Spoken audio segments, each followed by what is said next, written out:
মেয়েরা কখন বুঝে ফেলে এই ছেলেটা আর আগের মতো ইম্পর্ট্যান্ট না?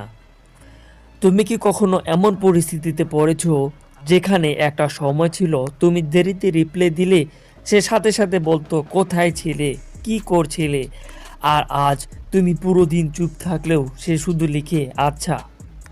এই পরিবর্তনটা একদিনে আসে না। এটা রাগ না, এটা বিজি হওয়া না, এটা হলো সে বুঝে গেছে তুমি আর আগের মতো ইম্পর্ট্যান্ট না। কিন্তু প্রশ্ন হলো, মেয়েরা এটা বুঝে কিভাবে? কোন জায়গায় গিয়ে এই ফিলিংসটা বদলে যায়?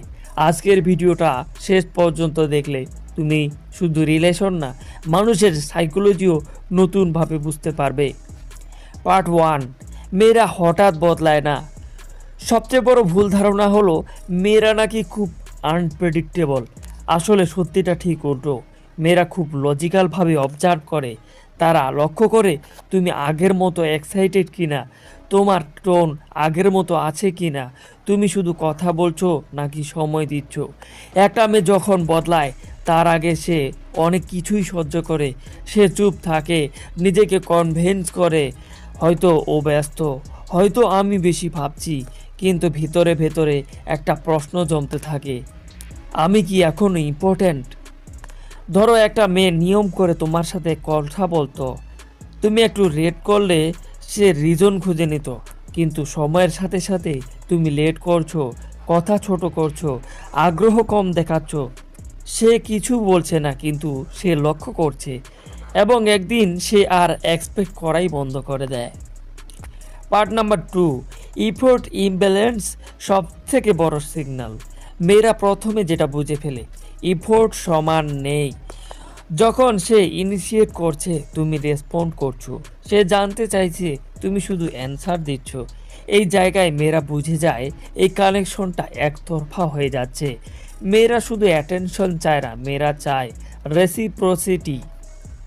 একটা সময়ে একটা মেয়ে আছে যে প্রতিদিন গুড মর্নিং বলে, একদিন সে চুপ থাকে, দেখতে চায় তুমি নিজে থেকে গুড মর্নিং লেখো কি না। তুমি লেখো না, সেই দিন থেকেই মেয়ে তার মাথায় একটা লাইন বসে যায়, আমি না লিখলে সেও লিখবে না। এই রিয়েলাইজেশনটাই ইম্পর্টেন্সটাকে নষ্ট করে দেয়। Part number three, emotional ability কমে গেলে। এটা সব থেকে সেন্সিটিভ অংশ। তুমি ফিজিক্যালি আছো কিন্তু ইমোশনালি অ্যাবসেন্ট। মেয়েরা খুব তাড়াতাড়ি ধরে ফেলে তুমি শুনছো কি না, নাকি শুধু রিপ্লাই দিচ্ছ। সে বলছে আজ আমার মনটা খুব খারাপ, তুমি বলছো স্ট্রেস নিও না, ঠিক হয়ে যাবে, একটু রেস্ট নাও। এই লাইনটাই ভুল না, কিন্তু এখানে কানেক্টেড না। সে আসলে সলিউশন চায় না, সে চায় তুমি তাকে বুঝতে পারো, তুমি তাকে বোঝার চেষ্টা করো। একটা সময় সে আর শেয়ারই করে না, কারণ সে বুঝে গেছে তুমি সেফ স্পেস না। Part number four, predictability kills attraction. Attraction টিকে থাকে ফিলিংসের উপর।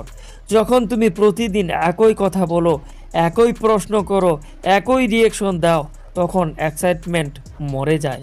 মেয়েরা ভাবে আমি জানি ও এখন কি বলবে। আগে সে তোমার মেসেজ দেখলেই স্মাইল করতো, এখন মেসেজ খুলে ভাবে অ্যাগেইন সেম। এই জায়গাতেই ইম্পর্ট্যান্সটা হারায়। Part number five, self respect drop হলে। সব থেকে কঠিন সত্য, মেয়েরা এমন ছেলেকে গুরুত্ব কম দেয় যারা নিজের ভ্যালু ভুলে যায়। যখন তুমি সবসময় অ্যাভেলেবল থাকো, নিজের লাইফকে ইগনোর করো, নিজের বাউন্ডারি ভাঙো, মেয়েরা ভাবে ওর পুরো দুনিয়াটা আমি। এটা প্রথমে ভালো লাগে কিন্তু পরে রেসপেক্টও কমে যায়। তুমি সব ক্যান্সেল করছো শুধু তার জন্য। একদিন সে ভাবছে ওর নিজের কিছু নেই, নিজের বলতে কিছু নেই, স্বপ্ন বলতে কিছু নেই, আমাকে সে কিভাবে ভালো রাখবে? এই প্রশ্নটাই একদিন ডেঞ্জার হয়ে যায়। যখন সে বুঝে ফেলে মেয়েরা সব বুঝে ফেলেছে, তারা ঝগড়া করে না, তারা চুপ হয়ে যায়, রিপ্লে কমে যায়, কথা ছোট হয়, প্রেজেন্স হালকা হয়। আর ছেলেরা তখন ভাবে হঠাৎ ও বদলে গেল কেন? না, এই বদলাটা অনেক আগে থেকেই শুরু হয়েছিল। রিপ্লে কমে গেলে চাপ দিও না, প্রশ্নে ভরিয়ে দিও না, নিজেকে ঠিক করো, নিজের লাইফকে বুল্ড করো। ইমোশনালি প্রেজেন্স বাড়াও, নিজের ভ্যালুকে গ্রোথ করো, কারণ মনে রাখবে অ্যাট্রাকশন ফোর্স দিয়ে আসে না, অ্যাট্রাকশন ভ্যালু থেকে আসে।